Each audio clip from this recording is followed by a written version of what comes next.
Zayat, Ibáñez, Tonietti, Truco Gallo.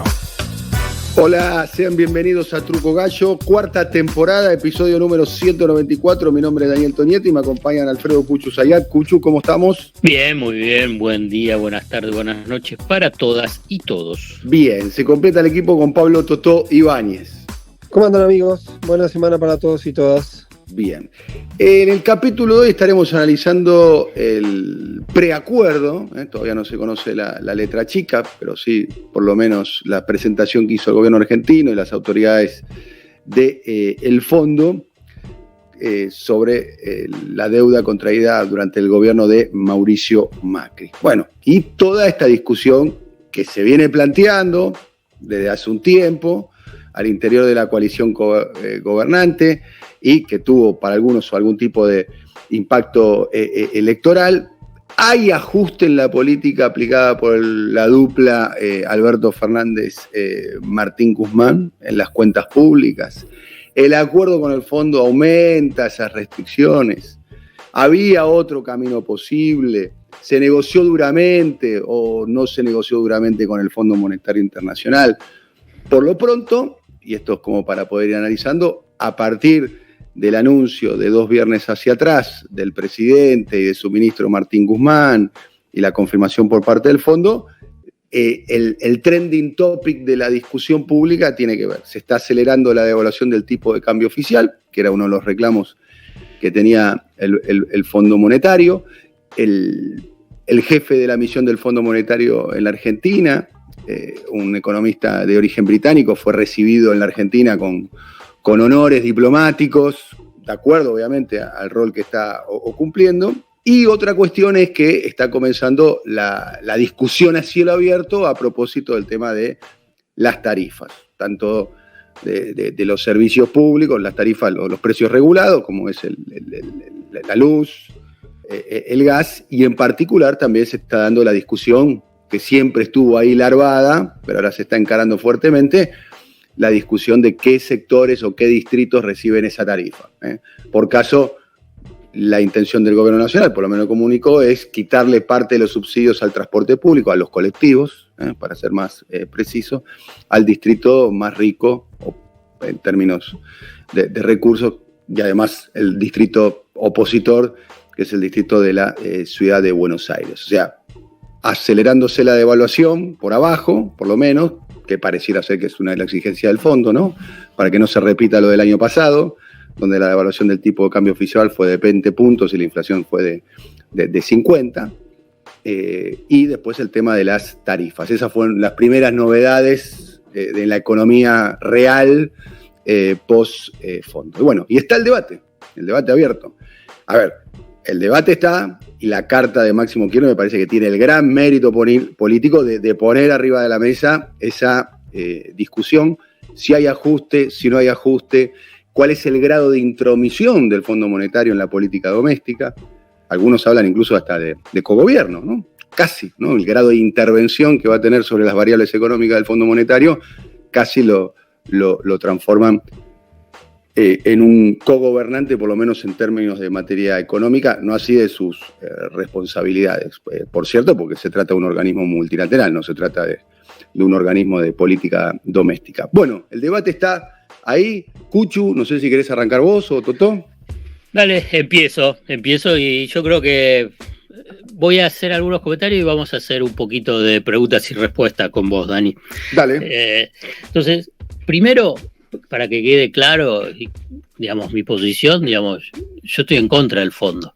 Lo escribí, me parece que es una herramienta de intervención geopolítica y de poder por parte de Estados Unidos y de las otras potencias, que busca la subordinación de los países que están endeudados y que caen en los brazos del Fondo Monetario Internacional, que el Fondo Monetario Internacional, depende de los momentos, hoy puede haber algún tipo de matiz en lo que es la gestión del Fondo Monetario Internacional, pero que tiene una línea ortodoxa, que su principal objetivo, más allá de lo declarativo y de lo que puede estar en el estatuto, es generar políticas que tengan dos aspectos. Una, que genere excedentes de las cuentas públicas para pagar la deuda. Fundamentalmente hasta ahora con la Argentina era con los acreedores externos privados y locales, y en este caso particular al propio Fondo Monetario Internacional, por la magnitud de la deuda que se heredó del gobierno de la Alianza Macrista Radical. Y segundo, facilitar los negocios y las condiciones económicas para las multinacionales de los países dominantes del Fondo Monetario Internacional. En este caso, obviamente que es Estados Unidos, porque Argentina está en su área de influencia. Si, por ejemplo, uno analiza el caso griego, vas a encontrarte que en realidad el país dominante en esa negociación era Alemania. ¿Por qué? Porque es la potencia europea. Entonces ahí es donde uno puede ver en última instancia, para tratar de entender cómo el fondo actúa como una herramienta de poder geopolítico y económico vinculado con los países endeudados o que están atrapados al Fondo Monetario Internacional. Tener el fondo, tener un acuerdo con el Fondo Monetario Internacional es una tragedia. Es una tragedia económica, política, social y económica. Y es una tragedia que la Argentina está muy, pero muy potenciada porque es una deuda impagable. Hoy, dentro de 10 años, dentro de 15 años o dentro de 20 años. La magnitud de esos 45.000 millones de dólares, salvo que establezcas una hipótesis de un crecimiento sostenido a lo largo de todos estos próximos, si querés, 10 años. Y cuando digo crecimiento sostenido es entre el 4 al 5%, esa deuda no la podés pagar, lo mismo que con la deuda con los acreedores externos privados. O sea, cualquier acuerdo con el Fondo Monetario Internacional es malo.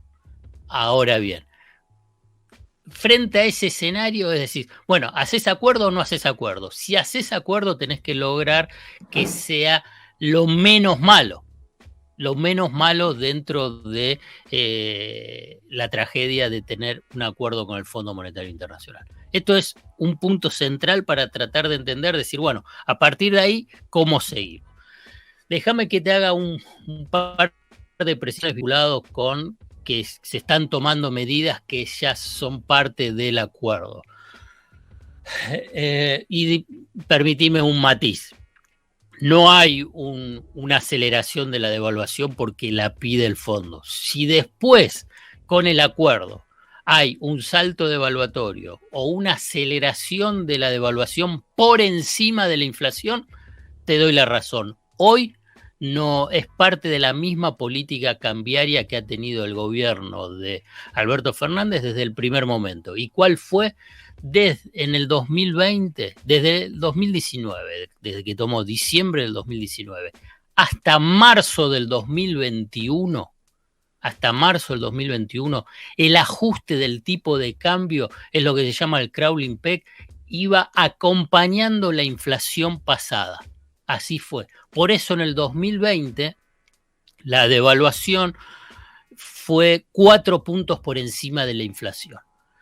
A partir de marzo del 2021 y como estrategia antiinflacionaria, pensando en las elecciones del 2021 de medio término, que fue una derrota del oficialismo, el objetivo fue que el tipo de cambio, como otras variables, actúen como una estrategia de desaceleración de la inflación, que lo pudo lograr en pocos meses y después por otros factores externos vinculados con la inflación de las materias primas que Argentina exporta, por el aumento de los precios internacionales de esas commodities, como también por inflación internacional, tuviste un salto inflacionario además de otros factores.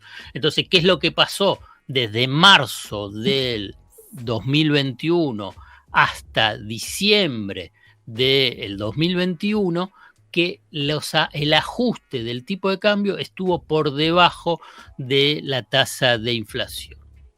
A partir de enero, y enero y febrero, la tasa de devaluación se aceleró en relación a qué es lo que pasó en este último periodo que yo te mencioné. Igualmente sigue por debajo de la tasa de inflación. O sea que es la misma política cambiaria. Hasta ahora, como bien decís vos, falta los detalles del acuerdo. Vinculado con el tema de los subsidios, que es la otra precisión que te quería mencionar, hasta ahora está previsto el aumento del 20% promedio y la eliminación de subsidios de acuerdo a el estudio que realizó el ENRE y Energas y que la Secretaría de Energía difundió, que esto estaba previo, esto ya estaba por lo pronto la búsqueda de la segmentación, el esquema de segmentación era del año pasado, ahora lo van a implementar. Vamos a ver, la voluntad política dice que lo van a implementar. Y el aumento está muy por debajo de la inflación prevista para este 2022. Del mismo modo que también hubo un ajuste de las tarifas en el 2021, también muy por debajo de la tasa de inflación. Esto hasta ahora, si después del acuerdo vos me decís, en vez del aumento de un 20%, va a ser un aumento promedio de un 50 o 60%, será otra historia. Hoy, con esos datos, yo no puedo decir que tanto por el tema tarifas o por el tema tipo de cambio, esto haya sido parte de la negociación o del acuerdo o de la entrega. ¿Y la discusión sobre el transporte de colectivos, dónde la ponemos? ¿La de los subsidios? Sí. Y me parece que es parte del reordenamiento de las cuentas fiscales, tampoco es mucha plata, ¿eh? Digamos, me parece que ahí hay un juego político que por ahí lo puede llegar a explicar un poquito mejor Pablo, pero a nivel no de forma números, parte de, pero a nivel números no hace la diferencia. Pero no forma parte de los acuerdos con el fondo, empezar a quitar los subsidios a la luz, al gas, al transporte. Después no quiere decir que esas correcciones no tengan que hacerse, probablemente, y la segmentación es algo que se tendría que haber hecho hace del año 2011, quizás se tendría que haber segmentado, ¿no? Sí. No soy segmentado, incluso, mira, yo te digo que es parte de un aprendizaje. Me parece que los ajustes de tarifas bestiales del macrismo del 3000% son insostenibles, pero también es insostenible que haya cero aumento de las tarifas. Más en una economía como la Argentina, vulnerable financieramente, bimonetaria y con debilidad de financiamiento de los desequilibrios de las cuentas públicas. Y además de un componente vinculado con la distribución del ingreso, ¿no? Con una pobreza de 40%, que haya sectores que sean subsidiados, la verdad que es totalmente injusto en términos distributivos. Si querés, hasta el previaje tiene un componente bastante regresivo en términos de distribución del ingreso, si bien es parte de que se impulsa uno de los sectores, ¿no? Turismo, gastronomía, bueno, con ese razonamiento podríamos llegar que la universidad gratuita también lo es, porque básicamente los sectores mayoritarios que llegan a la universidad son sectores medios, sectores altos, que en algunos casos se escolarizan en la primaria y la secundaria en colegios privados. Uh-huh. Si tenemos que llegar al debate, sí, también es cierto ese mismo debate lo tuvimos cuando se modificó ganancias a mitad del año pasado y sí, hubo un debate parecido en ese sentido. Déjenme sumar. Y puede ser, ojo, puede ser un debate. Yo no lo esquivo ese debate y me parece que es válido lo que plantea. Una cosa es el tema de si tiene que algunos sectores tener que pagar, y otra cosa es. No es un argumento propio, quiero decir, te digo que es parte del debate. Yo tampoco. Otra cosa es pensar que haya cupos en el ingreso a la universidad, que es otros lo que plantean también. Sí, Pablo. Que es una discusión. Yo con el tema de tarifas, efectivamente, lo novedoso con el tema de segmentación es que se haya tardado casi 2 años, porque en teoría estuvieron los organismos reguladores y las distintas áreas vinculadas a eso todo el 2020 y todo el 21 para terminar resolviendo una segmentación que es bastante sencilla.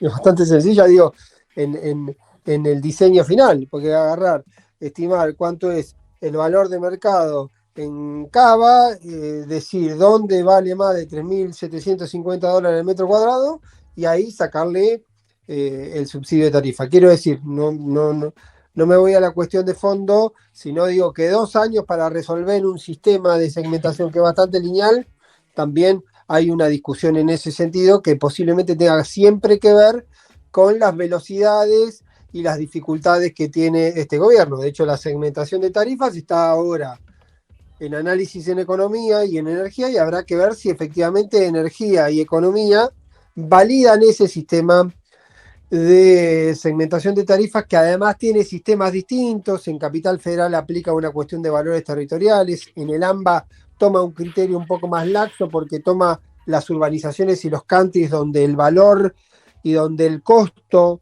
de vivir en esos countries, en esos lugares, está alto, por lo tanto se presume que deberían estar.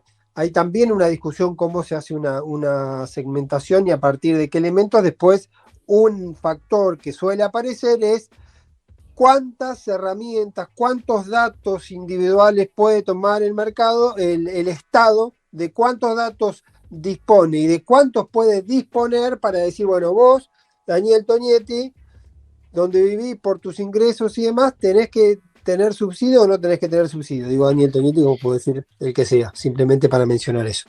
Esa es una discusión. La discusión, por eso, yo no sé si está vinculado con esto. De hecho, posiblemente debería haberse ejecutado antes. Si no me equivoco, el aumento de tarifas del año pasado, por lo menos energético, fue del 9%. Estuvo planchada todo el 2020 y fue del 9% en el 2021. Y Sí. si más los 2 años, Sí, fue 80 y pico de inflación. 36 más 51, 52. Bueno, sí, pero déjame una sola aclaración al respecto. Que las tarifas no tienen que ser necesariamente ajustarse por la inflación. Esto es otro de los puntos. Digamos, hay una cuestión estructural. El sistema energético como está planteado es la de la década del 90, con parches. Y la verdad es que ha demostrado que es un fiasco. Y que para mí hay que transparentar los números. En todo caso, que el gobierno tiene que transparentar los números. ¿Cuál es el costo de la energía? A mí no me importa que el petróleo esté a 90 a nivel internacional. Eso está buenísimo para si se exporta el petróleo. Pero ¿a cuánto se saca el petróleo y el gas en Argentina?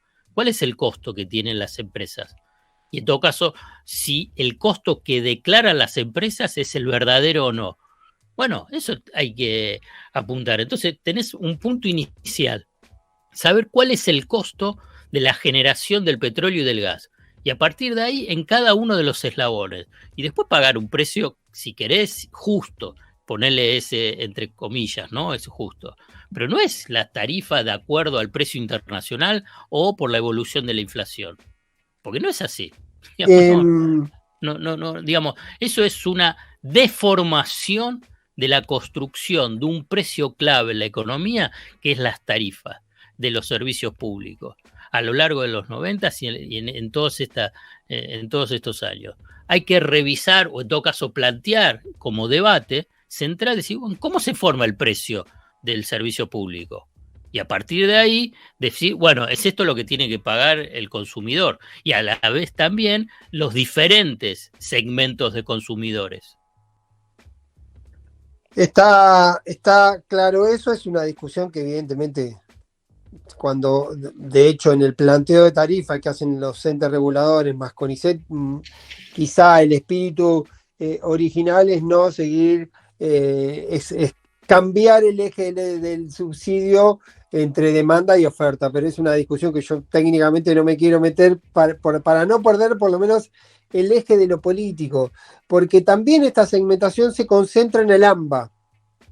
También el tema subsidios de transporte se concentra en Ciudad de Buenos Aires, y hay una gran discusión que yo la he seguido mucho porque me he metido mucho con el tema gobernadores y demás, que siempre está muy reñida con la cuestión de las tarifas en el interior del país, tanto de transporte como de servicios públicos, que suele haber una mirada en general desde el interior, que hay un gran componente de subsidio comparativamente sobre la cuestión de servicios y sobre la cuestión de transporte en el área metropolitana, sin distinguir Cava y Gran Buenos Aires, sin distinguir Gran Buenos Aires Sur y Gran Buenos Aires Norte o Oeste, respecto al resto de las provincias. Cito como solo un dato lo que ocurrió en el 2020, quizá ustedes no se acuerdan, hubo algunas ciudades capitales del país, en un momento hubo hasta 13 ciudades capitales del país que no tenían transporte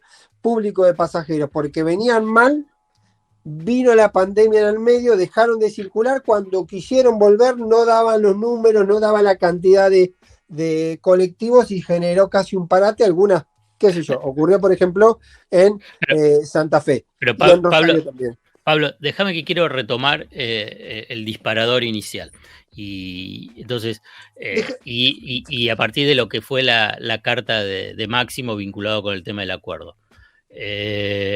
Y retomo, digamos, una definición que fue en el podcast anterior, es que para mí hay un componente político no menor, favorable y que no ha sido tomado ni por analistas, ni yo creo que tampoco por la Casa Rosada, que Máximo difunde y anuncia la renuncia a la presidencia del bloque después de que el acuerdo ya está, o los lineamientos del acuerdo, y no lo hizo antes, digamos, lo que hubiese demorado o directamente volteado la posibilidad del acuerdo.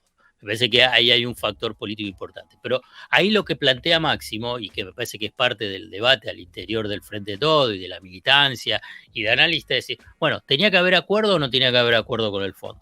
¿Tenía que haber otro tipo de negociación que la que encaró Guzmán y Alberto Fernández? Y la verdad que en ese punto Máximo no avanzó sobre cuál es ese concepto de otro tipo de negociación. Para vos, Dani, ¿cuál sería otro tipo de negociación? ¿O qué es lo que vos sabés de lo que podría haber sido otro tipo de negociación? Bien, vos estás haciendo referencia, vamos a poner las palabras de Máximo, después está la interpretación que haces vos, con la cual coincido, y la interpretación que puedo hacer yo, que probablemente puedas coincidir. Hay un párrafo, en realidad, voy a leer el tramo final de ese párrafo. En principio, dice, algunos se preguntan qué opción ofrezco, escribe Máximo. En principio, sigue Máximo, llamar a las cosas por su nombre. 2 puntos. No hablar de una negociación dura cuando no lo fue, y mucho menos hablar de, abre comillas, beneficios, cierra comillas. La realidad es dura, y acá una mención a una historia contemporánea de negociación con el fondo. La historia nunca se repite, esta es una opinión mía o un análisis mío, jamás la historia se repite, si la historia manda mensajes, ¿no? Claramente. De hecho, estamos en un tema que es endémico de la historia argentina, que es el endeudamiento externo. Endémico, de que yo tengo conciencia política, de la primera vez que participé de una marcha en el año 82, se habla de deuda externa. Y tengo 52. Marcha que lideraba Franja Morada, no al FMI. No era Franja Morada. Después el 84 fue ese. La tuya, vos querés decir, el Cuchu. La marcha donde participaste vos en el 84. Bueno, el Fondo Monetario. Bueno, pero forma parte de algo del relato de la historia contemporánea por eso argentina, el tema de la deuda. Bueno, obvio. Dice acá, vi al presidente Kirchner quemar su vida en este tipo de situaciones. La pregunta que yo hago, y no es una ironía, ¿alguno de los que estamos acá cree que tener a Kristalina Georgieva es realmente una bendición para la Argentina? Tener al fondo no es una bendición. Por eso. Sí, bueno, dentro de los matices es mejor Georgieva que Lagarde. Está bien. Bueno. O que Georgieva que Horst Keller. Georgieva que, digamos, pero bueno, la verdad que eso es entre subjetivo y objetivo. Te doy un elemento porque puede ser un poquito mejor. ¿La palabra es bendición? No. Bueno. ¿Quién dijo bendición? Yo quiero saber, te pregunto, si hubo alguno que dijo bendición, si fue Alberto o fue Guzmán o u otro, la verdad no sé, pero te lo pregunto en serio. Digo, claramente que no es una bendición, eso es lo que es una tragedia el tener al fondo. Bien, por eso, bien. Bueno, ya entonces yo entiendo que las instituciones puedan cambiar y demás, pero confundir a las... Ni cambió, son matices dentro por eso mismo, por eso mismo. Además, confundir a las instituciones con las personas, me parece obvio. que a esa altura es un error, digamos, de análisis o de percepción, que uno presume que personas de la dimensión de Alberto Fernández, que es un tipo que es un número uno de la política, claramente, ¿no? No por nada llega a presidente. Son millones de personas que quieren aspirar a ser presidente y llega uno solo. O cada 4 años llega uno solo. O sea, llegó gracias a Cristina. Está bien, pero tuvo el mérito, llegó él, ¿no? Con todo respeto, no llegó Felipe Solá, o no llegó Capitanich, o no llegó Uñac. Porque Solá no lo creía cuando se lo propusieron. Esa información no la tenía. Está en el libro, su libro, el último. ¿En el libro de Solá? Sí. Bueno, pero no importa, dale, sigamos. Bien, pero la pregunta es, ¿se negoció, y lo que plantea acá, se negoció con más dureza con el Fondo Monetario Internacional? ¿Cuáles son los beneficios? La pregunta, yo no soy un especialista del tema, pero soy contemporáneo a la actuación del Fondo Monetario en la Argentina, que la Argentina es un capítulo especial en la historia del Fondo Monetario Internacional, no es un país.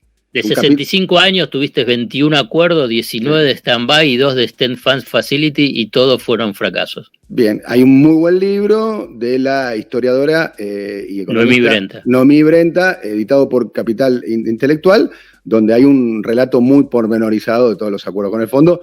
Bueno, y acá el gran misterio es qué podría llegar a pasar con este acuerdo. Y la pregunta es, ¿qué obtuvo la Argentina en la negociación con el Fondo Monetario Internacional? Porque uno piensa, la deuda quedó para gran parte de la sociedad durante 10, 15, 20 años, 30 años, condicionando la política doméstica. Sí. Bien. Después las consecuencias sociales que eso trajo, ni hablar. Después, Christine Lagarde, hasta donde yo sé, la ascendieron porque le dieron el manejo de la política monetaria europea. O sea, presidenta del Banco Central Europeo. Yo no conozco, pero a priori pareciera ser que es un ascenso, digamos. De afuera, desde la tribuna se ve como que la ascendieron a Lagarde. Sí. David Lipton, y de una impunidad infernal porque fue ministra de Economía de Francia con denuncia de corrupción y que se la pasaron rápido, ¿no? Por eso, bueno. Macri haciendo política como si fuera que no tuvo ningún tipo de corresponsabilidad. El dispositivo de investigación, no hay ni siquiera una comisión parlamentaria de investigación de la deuda del macrismo. Pero hay una causa iniciada por el tema del FMI. Sí, hay una causa que, como vos y yo sabemos, es una causa que está bajo la doctrina del doctor Fait, ¿no? Cronoterapia. No, bueno, es parte de lo que es también lo que es el Poder Judicial y fundamentalmente Inodoro Pi, ¿no? Por eso, seamos buenos entre nosotros. No, pero simplemente no te menciono, digamos, y la Procuración del Tesoro está impulsando pero bueno, es parte de todo esto, digamos, de la realidad argentina. La Procuración del Tesoro está acompañando como querellante una causa previa. Eso es lo que está haciendo la Procuración del Tesoro de Carlos Zanini, que lo hizo, dicho sea de paso, casi 1 año y 3 meses después de asumir Alberto Fernández la presidencia. Bueno, está bien, pero fue un impulso del gobierno, fue un impulso de Alberto Fernández. Y también antes hubo un informe de la Oficina Anticorrupción y un informe de la CIGEN y un informe del Banco Central. Yo simplemente para mencionarlo, para dar el contexto, yo no estoy diciendo que va a salir y lo van a meter preso a Macri, a Sturzenegger, tampoco corresponde. Tampoco corresponde meter preso a nadie si son inocentes, digamos. En este caso, la verdad, hay muchísimas pruebas que muestran las irregularidades administrativas y de administración financiera vinculado con el crédito con el Fondo Monetario Internacional. Bien. Lo que se trataría acá es un acuerdo, no queda del todo claro si es un stand-by por 2 años y medio o es un acuerdo de facilidades extendidas. Déjame poner como digo, porque también si no nos ponemos a enumerar fenómenos, episodios y cuestiones. Yo creo que hay una claridad conceptual.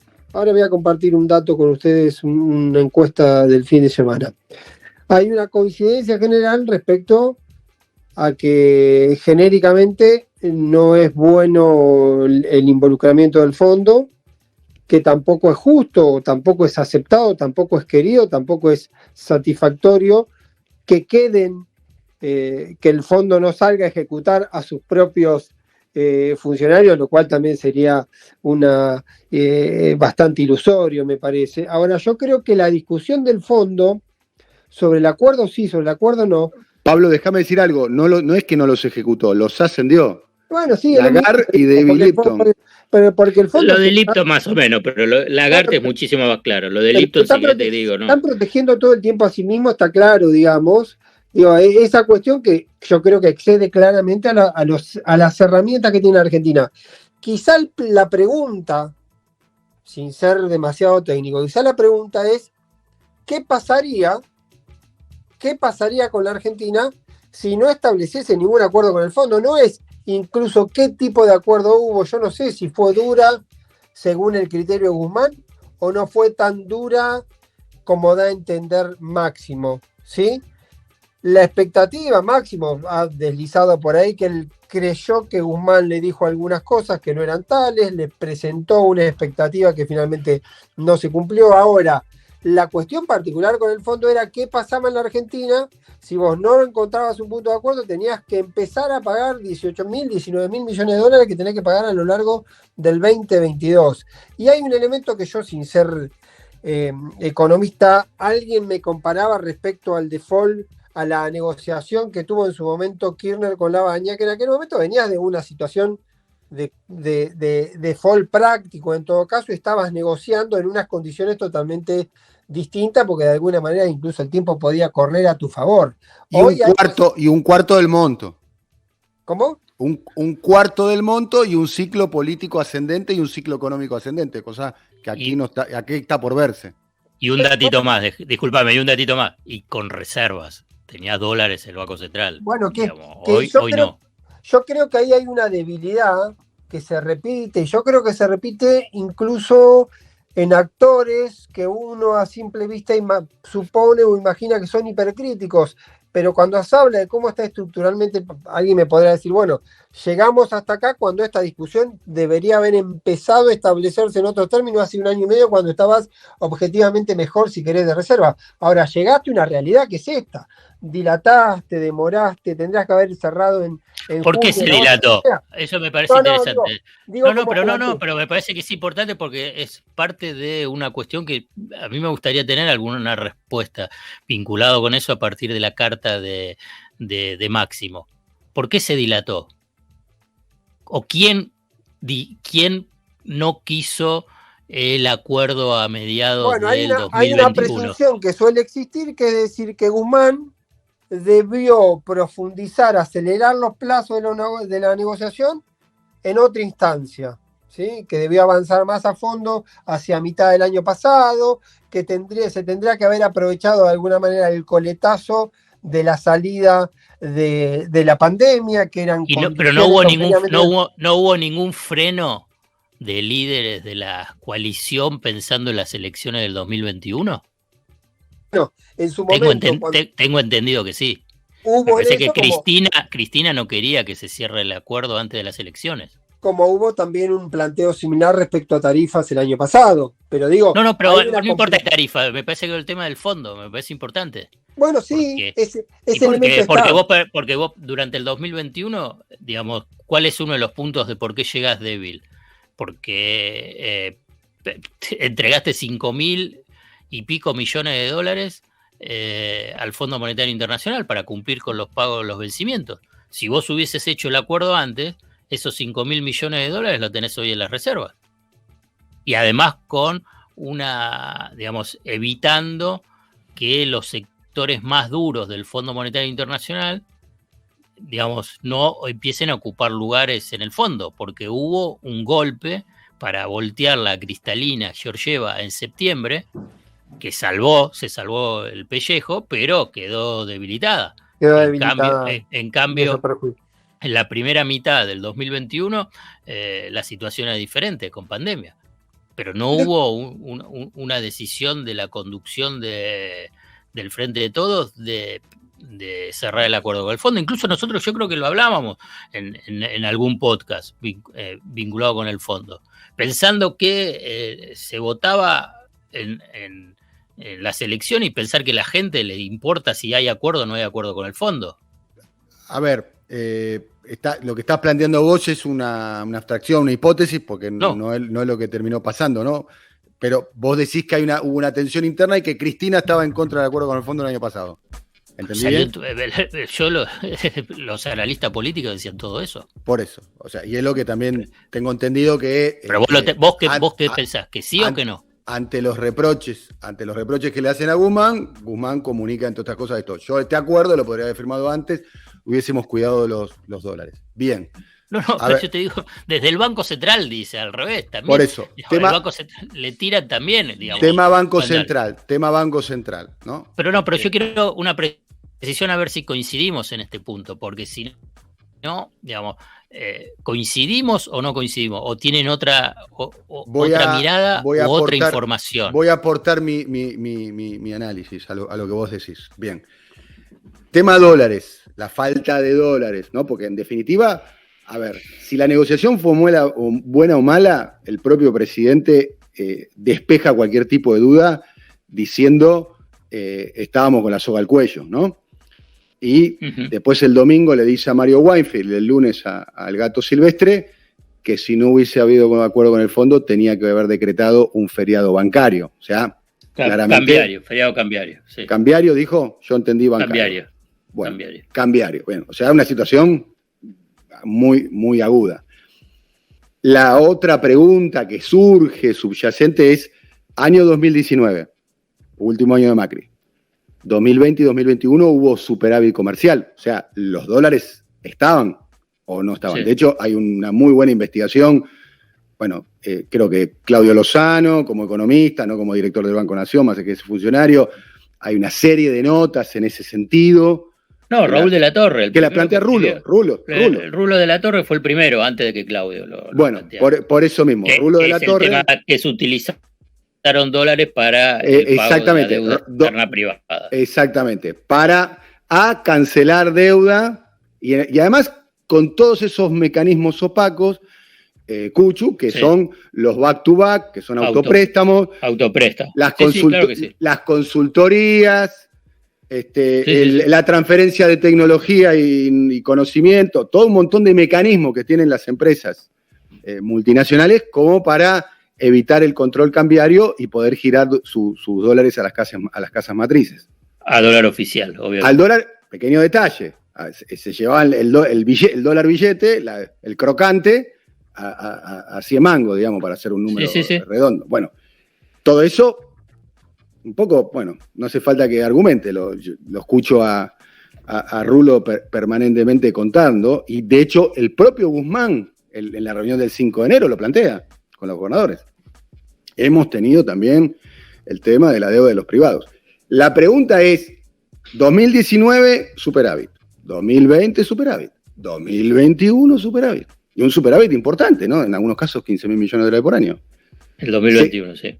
Por eso, no es que, me sobraron 200 dólares, no. O sea, una cantidad importante. La pregunta es, ¿se planteó la estrategia correcta sabiendo el escenario de una dura negociación con el fondo para cuidar esos dólares? Es un interrogante. Para mí, yo te doy una respuesta. Para mí no hubo ni coordinación, ni cooperación, ni entendimiento en la cúpula del Frente de Todos sobre lo que se estaba encarando. La verdad, es parte de las debilidades de gestión, que también la podés ver en otros aspectos, está vinculado con el tema del fondo. Digamos, previo a cuando ganaron las elecciones y previo a asumir el tema del fondo, casi no estaba. Estaba más el tema de los acreedores externos privados. No hubo ninguna declaración de ninguno de los máximos dirigentes del fondo del Frente de Todos, decir, bueno, ¿qué vamos a hacer con el crédito del Fondo Monetario Internacional? Vamos a hacer una denuncia internacional, algo. No hubo nada de eso. Digamos, es como decir, vemos para adelante, tiramos para adelante. Primero los acreedores externos o la deuda privada y después vemos qué pasa con el fondo. Fue así. Bien. Hay una responsabilidad compartida, eso es lo que te parece. Voy a plantear un matiz con lo que está diciendo Cuchu. La negociación con el fondo la manejó casi exclusivamente Martín Guzmán. Que Martín Guzmán responde. Es discutible, pero digamos, lo manejaba, pero no es que no tenían información. Está bien. Digamos, Cristina, Massa y Alberto tenían información. Está bien. O en todo caso sabían qué es lo que estaba pasando, que existía el Fondo Monetario Internacional, que tenías esa deuda. A ver, describamos el equipo que manejó el tema de la deuda. Martín Guzmán responde más a Alberto Fernández, digamos, dentro de la propia dinámica. No es alguien que viene del ecosistema cristinista kirchnerista. Después, Jorge Argüello, Alberto Fernández puro, PJ Capital. Gustavo Vélez, PJ Capital, Alberto Fernández puro. Sergio Chodos, tándem con Martín Guzmán.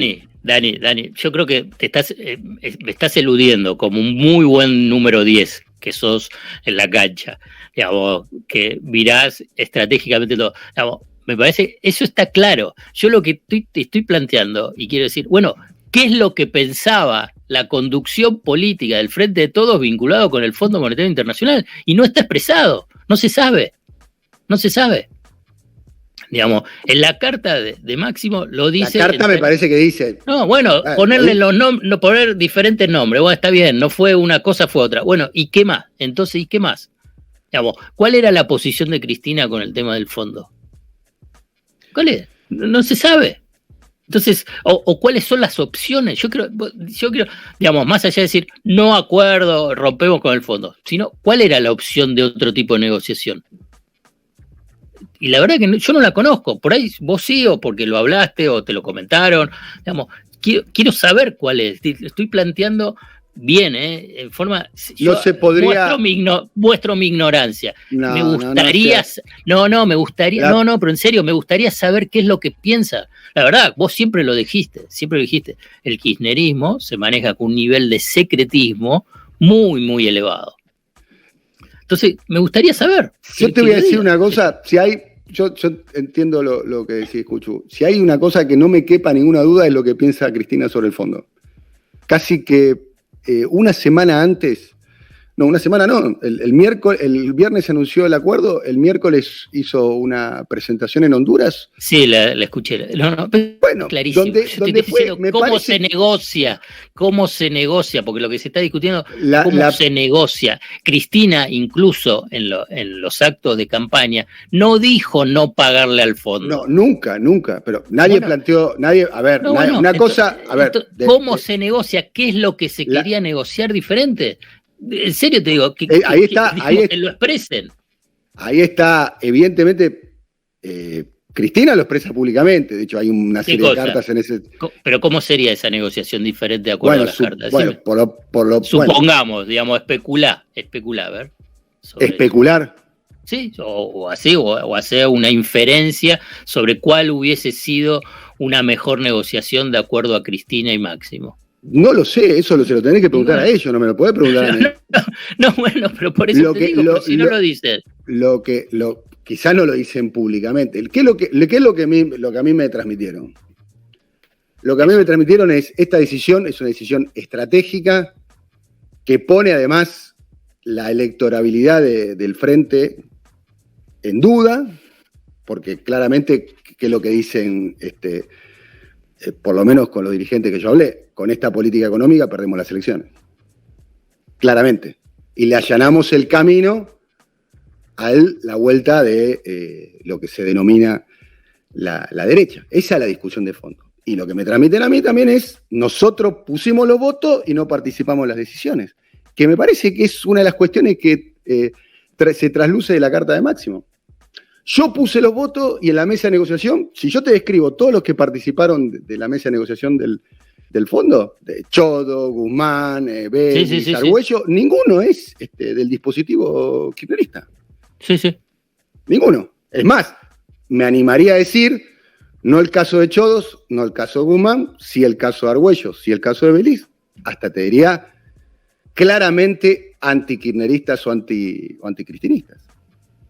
Sí, coincido en eso. Capaz que la claro. electoral del oficialismo está rota antes del acuerdo con el fondo. Y si formó parte de algunas dilaciones y algunos desencuentros, yo también recuerdo sistemáticas reuniones y visitas de Guzmán a la casa de Cristina o al Senado a explicar los avances y cómo iban las negociaciones o los términos respecto al fondo. Tampoco me parece que estén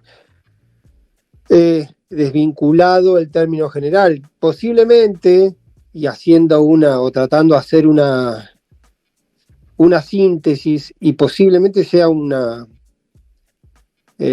batalla perdida en términos del debate público, de los sectores que planteaban, se instaló como concepto en prácticamente amplísimos sectores de la sociedad la idea de que con el Fondo Monetario negociar lo que podés, y en este caso encima estabas corrido por un deadline que era los pagos de marzo, por errores anteriores, dilaciones, decisiones políticas y demás, que llevaron a esta situación general. Posiblemente, y le pongo un posiblemente para no hacer una afirmación tajante, Cristina Fernández de Kirchner, que es la que pone los votos más que Máximo en esos términos, en esta cuestión, como muchas cuestiones, sienta que no se hace lo que ella suponía o en el modo que ella se suponía que se debería haber hecho. También, como vos dijiste, la historia no se repite, hay términos, hay relaciones, hay actores, hay circunstancias que te llevan a una situación determinada. Y déjenme, como dato nada más, y cuando hablo yo de este fenómeno de que se instaló este planteo, y a veces hay que mirar algunos matices, por lo menos para entender algunas conductas.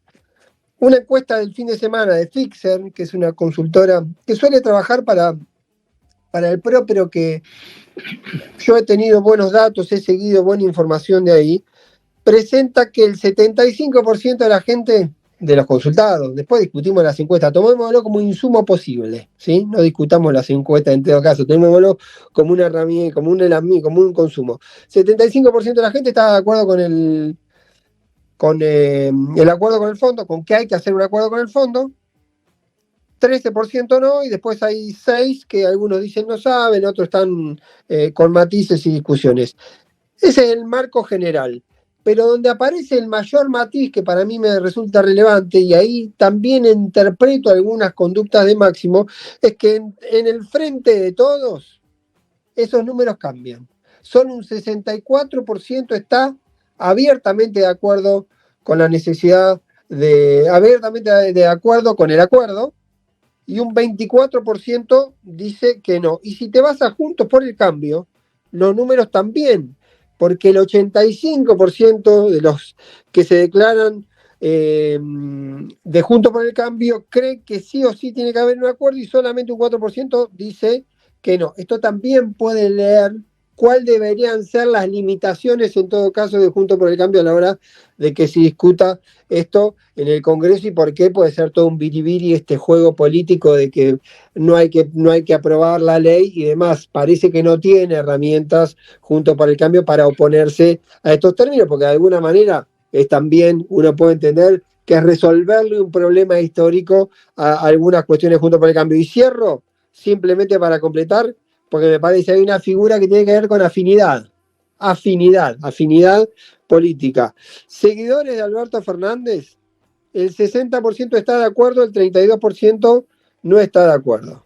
Desencantado de Alberto Fernández, 67% está de acuerdo, 18% no está de acuerdo. Seguidores de Mauricio Macri, 89% está de acuerdo y el 5% no está de acuerdo. Y desencantados de Mauricio Macri, si es que existe esa figura y se puede leer como no fuese macrismo o bullrichismo o algo por el estilo, 75%. Quiero decir que ahí también, en esos matices, en esas diferencias, hay que leer comportamientos políticos.